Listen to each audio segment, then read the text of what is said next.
Hello everyone, कविता Hindi academy channel पर आपका स्वागत है। मैं आपके लिए मोस्ट इंपॉर्टेंट क्वेश्चन लेके आई हूँ। ये क्वेश्चन जो है सभी परीक्षाओं के लिए मोस्ट इंपॉर्टेंट है। इनमें से क्वेश्चन पेपर में जरूर आता है। आपने वीडियो को अंत तक जरूर देखना है और सभी क्वेश्चन जो है आपके लिए चुन चुन के लेके आई हूँ। आप जो है इस चैनल से जुड़ने के लिए चैनल को सब्सक्राइब कीजिए, वीडियो को लाइक कीजिए, दोस्तों के साथ शेयर कीजिए। क्वेश्चन स्टार्ट करते हैं। मर्यादा किस युग की प्रसिद्ध पत्रिका थी?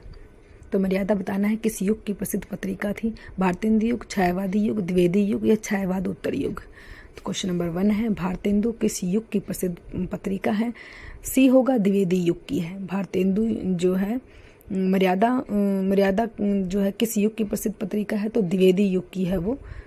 क्वेश्चन नंबर 1 का राइट आंसर सी होगा द्विवेदी युग। द्विवेदी युग की जो है वो प्रसिद्ध है। क्वेश्चन नंबर 2 है साकेत किसकी रचना है? रामनेश त्रिपाठी, मैथिली शरण गुप्त? तो बी होगा मैथिली शरण गुप्त की है। साकेत जो है मैथिली शरण गुप्त ने लिखी है। मोस्ट इंपोर्टेंट रचना है, पेपर में बार बार आती है। मैथिली शरण गुप्त की और भी रचनाएं हैं, जैसे रंग भंग हो गया, जयद्रथवध है, यशोधरा है, ये भी आप अच्छे से नोट करोगे। महावीर प्रसाद द्विवेदी की भी है, जो है महावीर प्रसाद द्विवेदी की रचना भी मोस्ट इंपोर्टेंट है, वही पेपर में जरूर आती है, ये भी आपने ध्यान रखनी है। महावीर प्रसाद द्विवेदी की। रामनेश त्रिपाठी की है, जैसे मिलन हो गया, जो है रामनेश त्रिपाठी की मिलन है, ये भी रामनेश त्रिपाठी की बहुत बार आती है। जो है रामचरितोपाध्याय की रचना भी मोस्ट इम्पोर्टेंट है, वो पेपर में जरूर आती है, आपने इनको अच्छे से ध्यान रखना है। तो इसका आंसर बी होगा। अगला देखते हैं। क्वेश्चन नंबर 3 है निम्नलिखित में से किसे राष्ट्र कवि माना जाता है? राष्ट्र कवि रामकर वर्मा को, मैथिली शरण गुप्त को, अज्ञे को या श्रीकांत वर्मा को? क्वेश्चन नंबर 3 हमारा राष्ट्र कवि किसे माना जाता है, ये बताना है। मोस्ट इंपोर्टेंट है, तो बी होगा मैथिली शरण गुप्त को। मैथिली शरण गुप्त को जो है राष्ट्र कवि माना जाता है, ये आप जो है अच्छे से याद रखोगे। क्वेश्चन नंबर 3 का राइट आंसर बी है मैथिली शरण गुप्त। मैथिली शरण गुप्त को राष्ट्र कवि की जो है उपाधि दी गई है, आप इसको अच्छे से याद रखोगे। मैथिली शरण गुप्त की रचनाएं मोस्ट इंपोर्टेंट है, ये भी आप ध्यान रखोगे। क्वेश्चन नंबर 4 है रसिम रथी के रचयिता कौन है? रामधारी सिंह दिनकर, श्याम सुंदर दास, शिव सिंह, पंडित जगन्नाथ? रसिम रथी। क्वेश्चन नंबर 4 है रसिम रथी के रचयिता कौन है? ये रचना किसने लिखी? तो ए होगा रामधारी सिंह दिनकर। रामधारी सिंह दिनकर ने लिखा है रसिम रथी को, ये भी आप अच्छे से याद रखोगे। रामधारी सिंह दिनकर ने लिखा है इसको। मोस्ट इंपोर्टेंट रचना है, पेपर में कई बार पूछी जाती है। रसिम रथी जो है किसकी है, किस राइटर ने इसको लिखा है? तो रामधारी सिंह दिनकर ने लिखा है इसको, जो है ये आप अच्छे से याद रखोगे। और प्लीज़ दोस्तों जो है इस चैनल से जुड़ने के लिए चैनल को सब्सक्राइब जरूर कीजिए, वीडियो को लाइक कीजिए, दोस्तों के साथ शेयर कीजिए। मोस्ट इंपोर्टेंट क्वेश्चन है सभी, जो है ये 1912 ईस्वी में 72 में लिखी गई थी, तो ये भी आप ध्यान रखोगे। 1972 ईस्वी में लिखी गई थी ये रचना रसिम रथी। अगला क्वेश्चन है क्वेश्चन नंबर 5 इनमें से मैथिली शरण गुप्त की रचना कौन सी नहीं है? नहीं बताना है कौन सी नहीं है उनकी। प्रिय प्रवास, बी आंसर। प्रिय प्रवास जो है इनकी नहीं है। साकेत, भारत भारती, रंग में भंग जो है मैथिली शरण गुप्त की है। ये तीनों रचनाएं मोस्ट इंपोर्टेंट है, ये पेपर में बार बार आती हैं, इनको आपने ध्यान रखना है।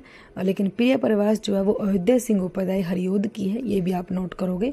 अयोध्या सिंह उपाध्याय हरियोध की है प्रिय प्रवास रचना जो है। क्वेश्चन नंबर 5 का राइट आंसर बी हुआ प्रिय प्रवास। साकेत, भारत भारती, रंग में भंग जो है मैथिली शरण गुप्त की है। मोस्ट इंपोर्टेंट है, तीनों ही पेपर में बार बार आती है, ये भी आप ध्यान रखोगे। क्वेश्चन नंबर 6 है जयद्रथवध किसकी रचना है? जयशंकर प्रसाद, मैथिली शरण गुप्त, सूर्यकांत त्रिपाठी निराला, सुमित्रानंदन पंत? तो क्वेश्चन नंबर 6 है हमारा जयद्रथवध, ये रचना किसने लिखी है? मोस्ट इंपोर्टेंट रचना है जयद्रथवध, तो बी होगा मैथिली शरण गुप्त। मैथिली शरण गुप्त ने लिखी है जयद्रथवध रचना, ये आप अच्छे से याद रखोगे। क्वेश्चन नंबर 6 का राइट आंसर बी है हमारा मैथिली शरण गुप्त। जयद्रथवध है। जयशंकर प्रसाद की भी काफ़ी रचनाएं हैं, जैसे इनकी आंसू होगा, झरना होगा, काफ़ी इंपॉर्टेंट है, पेपर में बार बार आती है ये भी आप ध्यान रखोगे। तो सूर्यकांत त्रिपाठी निराला की भी है परिमल, गीतिका, ये आप ध्यान रखोगे। सुमित्रानंदन पंत की भी है, मोस्ट इंपोर्टेंट रचनाएं हैं। उर्वशी है, उन पे इनको जो है सुमित्रानंदन पंत को जो है ज्ञानपीठ पुरस्कार मिला था, ये भी आप ध्यान रखोगे उर्वशी पे। जो है ये सभी मोस्ट इम्पोर्टेंट है, जो आपको मैं बताती हूँ उनको आपको नोट करना है। अगला क्वेश्चन है क्वेश्चन नंबर 7, खड़ी बोली में सर्वप्रथम लोक कवि कौन माने जाते हैं? रामधारी सिंह दिनकर, तो डी होगा, मैथिली शरण गुप्त माने जाते हैं। क्वेश्चन नंबर 7 का राइट आंसर डी है, मैथिली शरण गुप्त जो है खड़ी बोली में सर्वप्रथम लोक कवि माने जाते हैं, वो मैथिली शरण गुप्त जी हैं। ये आप अच्छे से ध्यान रखोगे। क्वेश्चन नंबर 8 है, द्विवेदी युगीन रचना जय भारत के रचनाकार हैं? क्वेश्चन नंबर 8 है हमारा, मैथिली शरण गुप्त है, महावीर प्रसाद द्विवेदी है, बाल मुकुंद गुप्त है या श्रीधर पाठक है? क्वेश्चन नंबर 8 है, द्विवेदी युगीन रचना जय भारत, ये द्विवेदी युग में लिखी गई थी, ये भी आप ध्यान रखोगे। तो ए होगा, मैथिली शरण गुप्त ने लिखा है इस रचना को। क्वेश्चन नंबर 8 का राइट आंसर ए है, मैथिली शरण गुप्त। मैथिली शरण गुप्त ने लिखा है जय भारत को, द्विवेदी युग में लिखा है, ये भी आप दोनों बातें याद रखोगे। महावीर प्रसाद द्विवेदी सरस्वती पत्रिका का संपादन किया इन्होंने। बाल मुकुंद गुप्त जो है ये भी आप ध्यान रखोगे। क्वेश्चन नंबर 9 है, निम्नलिखित में से कौन सी रचना मैथिली शरण गुप्त की कृत नहीं है? मैथिली शरण गुप्त की नहीं है। 3 इनमें से मैथिली शरण गुप्त की एक नहीं है, नील देवी। क्वेश्चन नंबर 9 का राइट आंसर सी होगा, नील देवी जो है मैथिली शरण गुप्त की नहीं है, ये आप अच्छे से याद रखोगे। जयद्रथवत, यशोधरा और साकेत, ये 3 जो है मैथिली शरण गुप्त की हैं, लेकिन नील देवी जो है वो मैथिली शरण गुप्त की नहीं है, ये आप जो है अच्छे से याद रखोगे। नहीं वाले क्वेश्चन जो बहुत आते हैं, आपने इनको ध्यान से पढ़ना है, ध्यान से इनको आंसर देना है। अगला क्वेश्चन है क्वेश्चन नंबर 10, मैथिली शरण गुप्त का संबंध आधुनिक काल के किस युग से है? छायावाद उत्तर युग, द्विवेदी युग, छायावादी युग या शुक्ल युग? तो बी आंसर होगा, द्विवेदी युग। क्वेश्चन नंबर 10 का राइट आंसर बी है, द्विवेदी युग। मैथिली शरण गुप्त का संबंध जो है वो आधुनिक काल के द्विवेदी युग से है, ये आप अच्छे से याद रखोगे, द्विवेदी युग से है। छायावादी युग के हैं जयशंकर प्रसाद, ये आप याद रखोगे, जयशंकर प्रसाद जो है वो छायावादी युग के हैं। छायावाद उत्तर युग और शुक्ल युग सभी जो है मोस्ट इंपोर्टेंट है, सभी युग जो है इनमें से क्वेश्चन जरूर आता है, आपने सभी को अच्छे से ध्यान से पढ़ना है। क्वेश्चन नंबर 10 का राइट आंसर बी है। क्वेश्चन नंबर 11, हल्दी घाटी के रचनाकार कौन है? राणा प्रताप, हरियोध, श्याम नारायण पांडे? तो किसी आंसर होगा श्याम नारायण पांडे। हल्दी घाटी रचना जो है श्याम नारायण पांडे जी ने लिखी है, मोस्ट इंपोर्टेंट रचना है, पेपर में बार बार आती है, आपने इसको अच्छे से याद रखना है। क्वेश्चन नंबर 11 का राइट आंसर सी है। क्वेश्चन नंबर 12, निम्न में से राष्ट्र कवि कहलाता है? राष्ट्र कवि की उपाधि जो है किसको दी गई थी? हरिवंश राय बच्चन, सुंदरानंदन पंत, मैथिली शरण गुप्त, रामधारी सिंह दिनकर? क्वेश्चन नंबर 12 का राइट आंसर हमारा होगा सी, मैथिली शरण गुप्त। मैथिली शरण गुप्त को राष्ट्र कवि की उपाधि दी गई थी, राष्ट्र कवि कहा जाता था मैथिली शरण गुप्त को, तो ये आप अच्छे से याद रखोगे। क्वेश्चन नंबर जो है हरिवंश राय बच्चन की भी रचनाएं जो है मोस्ट इम्पोर्टेंट है, कई बार आती हैं पेपर में जो है। हरिवंश राय बच्चन की जो है मधुशाला, मधुबाला, मधुकलश, ये तीनों हरिवंश राय बच्चन की हैं, ये आप अच्छे से नोट करोगे, कई बार पेपर में आती हैं। जो है सुंदरानंदन पंत, चिदम्बरा। क्वेश्चन नंबर 13 है, भारत भारती रचना है? धर्मेंद्र भारती की, नरेंद्र मेहता की, मैथिली शरण गुप्त की, गोपाल सिंह नेपाली की? क्वेश्चन नंबर 13 का राइट आंसर होगा भारत भारती रचना जो है सी होगा, मैथिली शरण गुप्त ने लिखा है भारत भारती रचना को, मोस्ट इंपोर्टेंट रचना है, पेपर में बार बार आती है, आपने इसको अच्छे से याद रखना है। क्वेश्चन नंबर 13 का राइट आंसर सी है, मैथिली शरण गुप्त। भारत भारती जो है 1912 ईस्वी में लिखी गई थी, ये भी आप नोट करोगे, 1912 ईस्वी में लिखी गई थी। क्वेश्चन नंबर 14, निम्नलिखित में खड़ी बोली का प्रथम महाकाव्य कौन है? वेदी वनवास, साकेत, प्रिय प्रवास, द्वापर? क्वेश्चन नंबर 14 जो है खड़ी बोली का पहला महाकाव्य बताना है, कौन सा है? मोस्ट इंपोर्टेंट क्वेश्चन है। पहला महाकाव्य तो सी होगा, प्रिय प्रवास। प्रिय प्रवास जो है पहला महाकाव्य है खड़ी बोली का, हृदय सिंह उपाध्याय हरियोध ने लिखा है इसको, ये भी आप ध्यान रखोगे।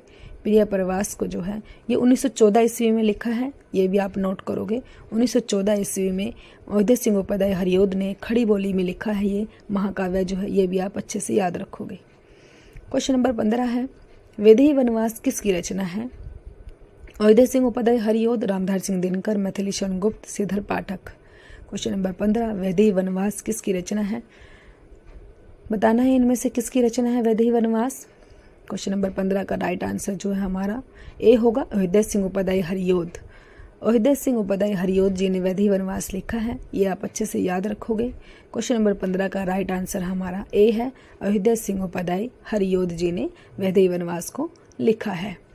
मोस्ट इम्पोर्टेंट है, ये भी पेपर में बार बार पूछी जाती है, ये भी आप ध्यान रखोगे। और कई बार जो है हरियोध जी का पूरा नाम पूछा जाता है, अयोध्या सिंह उपाध्याय हरियोध, ये भी आप अच्छे से याद रखोगे।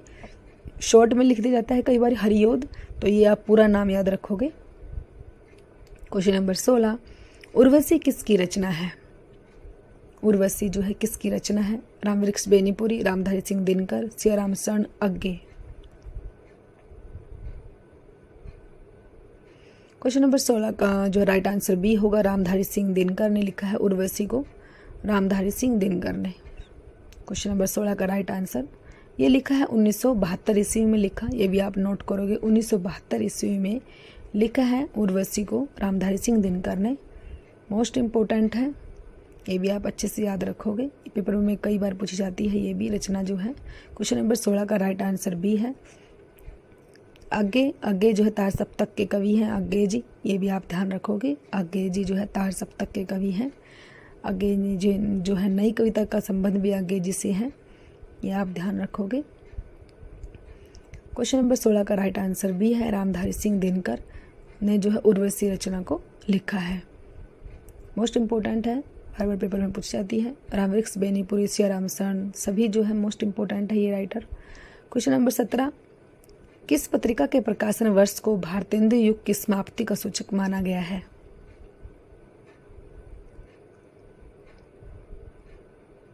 क्वेश्चन नंबर 17 जो है किस पत्रिका के प्रकाशन वर्ष को जो है भारतेंदु युग की समाप्ति का सूचक माना गया है, वो कौन सी पत्रिका है, उस पत्रिका का नाम बताना है।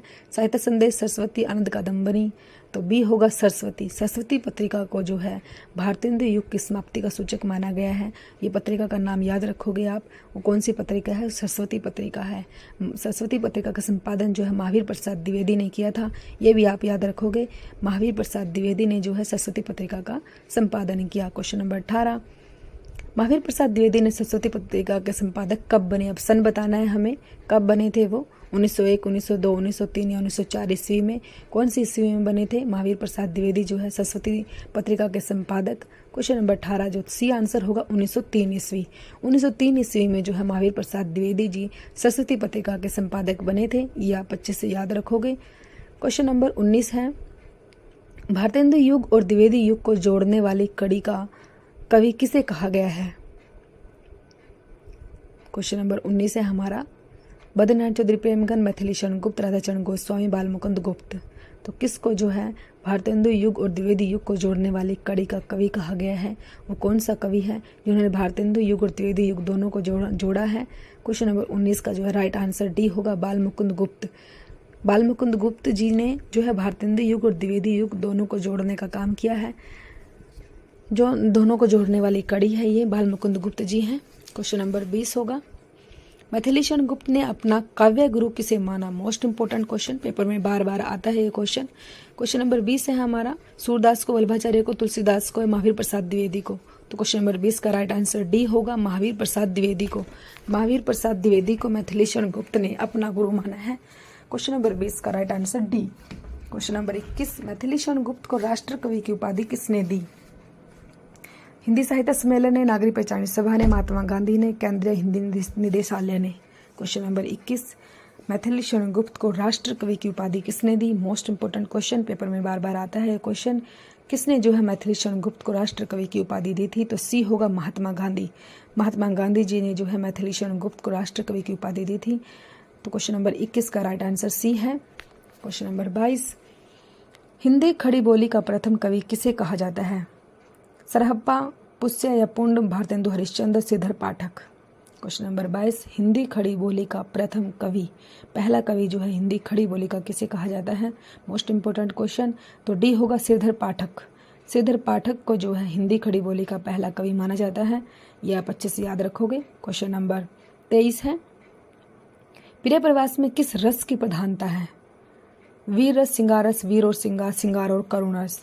कौन से रस की जो है प्रधानता है प्रिय प्रवास में। क्वेश्चन नंबर 23 है हमारा, प्रिय प्रवास में जो है मोस्ट इम्पोर्टेंट है कौन से रस की, श्रृंगार रस और करुण रस, दोनों रसों की प्रधानता है। प्रिय प्रवास में किस रस की प्रधानता है, रस बताना है, कौन से रस की प्रधानता है प्रिय प्रवास में। तो डी आंसर होगा श्रृंगार और करुण रस, दोनों रसों की प्रधानता है प्रिय प्रवास में। क्वेश्चन नंबर 23 का राइट आंसर डी है, श्रृंगार और करुण रस मोस्ट इम्पोर्टेंट है। रस के बारे में पूछा जाता है कई बारी, कौन सी रचना में कौन सा रस है, तो आपने अच्छे से ध्यान रखना है। अगला क्वेश्चन है क्वेश्चन नंबर 24, अयोध्या सिंह उपाध्याय हरिओद की प्रथम रचना है। प्रिय प्रवास, विधि वनवास, कृष्ण शतक, रस कलश। तो पहली रचना जो है अयोध्या सिंह उपाध्याय हरिओद की कौन सी है वो बताना है। क्वेश्चन नंबर 24, पहली रचना बतानी है उनकी कौन सी है, तो सी होगा कृष्ण शतक। कृष्ण शतक जो है वो उनकी पहली रचना है, यह आपने ध्यान रखना है। पहली और अंतिम जरूर पूछी जाती है, तो आपने जो है इनको अच्छे से याद रखना है, पहली कौन सी है और अंतिम कौन सी है। क्वेश्चन नंबर 25, भारत भारती का प्रकाशन वर्ष है। क्वेश्चन नंबर 25, 1910, 1912, 1914 या 1916 ईस्वी। मोस्ट इंपॉर्टेंट क्वेश्चन है, पेपर में बार बार आता है। भारत भारती का प्रकाशन वर्ष क्या है, इसके लेखक का, इसके राइटर कौन है, ये भी पूछा जाता है। तो जो है भारत भारती मैथिली शरण गुप्त ने लिखा है और बी होगा 1912 ईस्वी में। क्वेश्चन नंबर 25 का राइट आंसर बी है, 1912 ईस्वी में लिखा गया है भारत भारती को और मैथिली शरण गुप्त जी ने लिखा है, ये भी आप अच्छे से नोट करोगे। मोस्ट इंपॉर्टेंट है क्वेश्चन, पेपर में बार बार आता है। तो प्लीज़ दोस्तों, अगर आपको वीडियो अच्छी लगती है तो वीडियो को लाइक कीजिए, शेयर कीजिए, सब्सक्राइब कीजिए। Thanks for watching.